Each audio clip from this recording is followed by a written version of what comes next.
तो दोस्तों आज की इस वीडियो में मैं आपको कुछ ऐसी टेक्निक्स के बारे में बताने वाला हूँ जिनका यूज़ करके आप किसी के भी दिमाग को कंट्रोल कर सकते हो, उनसे अपना कोई भी काम निकलवा सकते हो और लोगों को अपना दीवाना तक बना सकते हो। लेकिन वीडियो की शुरुआत करने से पहले मैं आपको एक डिस्क्लेमर देना चाहूँगा। आप इन टेक्निक्स का यूज़ बिल्कुल भी नेगेटिव वे में मत करना। पुराने समय में भी हिटलर ने ऐसी ही कुछ डार्क साइकोलॉजिकल टेक्निक्स का यूज़ करके भारी मात्रा में लोगों को नुकसान पहुंचाया था।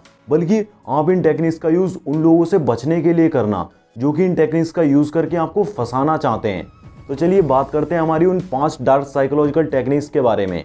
तो नंबर 1 है फियर मॉन्गरिंग टेक्निक। लोगों में डर फैलाकर उनके इमोशंस के साथ खेलकर अपना काम निकलवाना।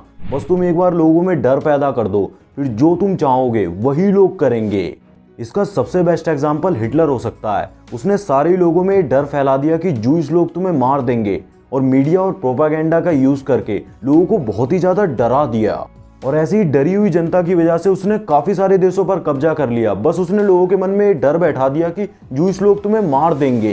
आज के टाइम पर भी आप फियर मॉन्गरिंग के काफी एग्जाम्पल देख सकते हैं। कुछ धर्मगुरु कहते हैं कि दूसरे धर्म के लोग तुम्हें मार देंगे और ऐसा ही झूठा डर फैलाकर वो अपना धंधा चलाते हैं। तो आगे से कभी भी किसी पॉलिटिकल या फिर रिलीजियस लीडर की बातों में ना आए। टेक्निक नंबर 2, लव बॉम्बिंग, यानी कि एकदम से प्यार की बारिश कर देना। इस टेक्निक का यूज किसी को भी अपने प्यार में फंसाने के लिए किया जाता है। इस टेक्निक का यूज करने के लिए आप पहले किसी को भर भर कर अटेंशन दो, कॉम्प्लीमेंट्स दो, गिफ्ट्स दो। फिर जैसे ही वो इन सब चीज़ों का आदी हो जाए यानी कि एडिक्टेड हो जाए, उससे ये सब वापस छीन लो। उसे बिल्कुल ही अटेंशन देना कम कर दो, यानी कि बिल्कुल ही बंद कर दो। कॉम्प्लीमेंट्स भी मत दो, बल्कि उल्टा उसे क्रिटिसाइज करना शुरू कर दो। अब तुम उस इंसान के दिमाग से खेल रहे हो। वो इन सब चीज़ों का एडिक्टेड हो चुका है, वो इसके बिना नहीं रह सकता। उसे तुम्हारी अटेंशन चाहिए, इंपॉर्टेंस चाहिए तुमसे। अब वो तुम्हारे पीछे भागेगा। जब उसे क्रेविंग होगी उन सब चीज़ों की, फिर वो तुम्हारा गुलाम बन जाएगा।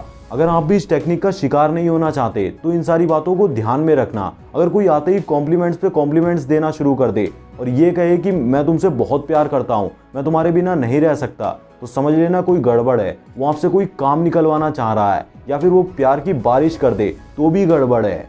और अगर कोई तुम्हें कभी भी क्रिटिसाइज नहीं करता तो ऐसे लोगों से जरा बच के रहें। वो पक्का तुमसे कोई काम निकलवाना चाह रहा है। ऐसे लोगों से जरा सावधान रहें। Number 3, the foot in the door technique. इस टेक्निक का इस्तेमाल जब किया जाता है जब हमें कोई बहुत बड़ी मदद चाहिए हो। इसका इस्तेमाल करने के लिए आपको सबसे पहले छोटी मदद मांगनी है, फिर वो उसे आसानी से कर देगा। फिर ही आपको बड़ी मदद मांगनी है। फॉर एग्जाम्पल, जैसे अगर आपको 5,000 रुपये चाहिए तो आप सीधा जाकर किसी से 5,000 रुपये मत मांगो, वो आपको बिल्कुल भी नहीं देगा। पहले आप उससे कोई छोटा अमाउंट मांगो, जैसे 100 रुपये या फिर 500 रुपये। वो आपको आसानी से दे देगा। फिर उसे 2 या 1 दिन में लौटा दो, इससे ट्रस्ट बिल्ड होगा।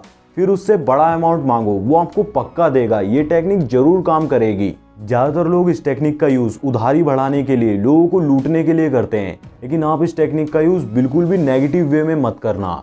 Number 4, the scarcity principle. ये भी फियर मॉन्गरिंग की तरह ही डर का इस्तेमाल करके लोगों की भावनाओं के साथ खेलता है, जिसमें आप एक डर पैदा करते हो। डर किस चीज़ का? लोगों से बिछड़ जाने का, लोगों से पीछे रह जाने का। और आप इसे फोमो भी कह सकते हो, यानी कि fear of missing out.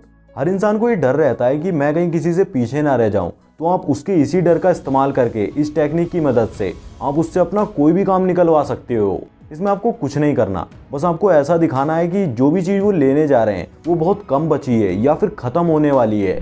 For example, ज़्यादातर ब्रांड्स लिमिटेड एडिशन निकालते हैं कि इस कंपनी के इतने ही फ़ोन बचे हुए हैं, अगर आपने नहीं लिए तो आप दुनिया से पीछे रह जाओगे। इससे लोगों के दिमाग में एक डर पैदा होता है और वो जाके फ़ोन खरीद लेते हैं। तो इस टेक्निक का यूज़ हम कुछ बेचने के लिए कर सकते हैं। इस टेक्निक में हम स्कैरसिटी को ही पावर बनाते हैं और उनके मन में ये डर पैदा कर देते हैं कि अगर आप वो चीज़ नहीं ले पाए तो आप दुनिया से पीछे रह जाओगे। Number 5, triangulation. मैथ में तो पढ़ा था, लेकिन साइकोलॉजी में भी ट्रायंगुलेशन होता है। इसमें तुम किसी थर्ड पार्टी का यूज़ करके अपना काम निकलवाते हो। जैसे अगर तुम्हें अपनी वाइफ को या फिर अपनी गर्लफ्रेंड को जेलस फील कराना है या फिर उसे अप्रोच भी करना है, तो आप किसी तीसरी लड़की को कॉम्प्लीमेंट दोगे तो उसे जेलस फील होगा और वो तुरंत ही आपके पास भाग के आएगी। इसका एक एग्जांपल हम शेरशाह मूवी में देख सकते हैं कि कैसे वो किसी तीसरी लड़की को फूल देता है और हीरोइन तुरंत से ही आ जाती है कि तुमने उसे फूल क्यों दिया। तो वो येलो वाला फूल मोना को क्यों दिया?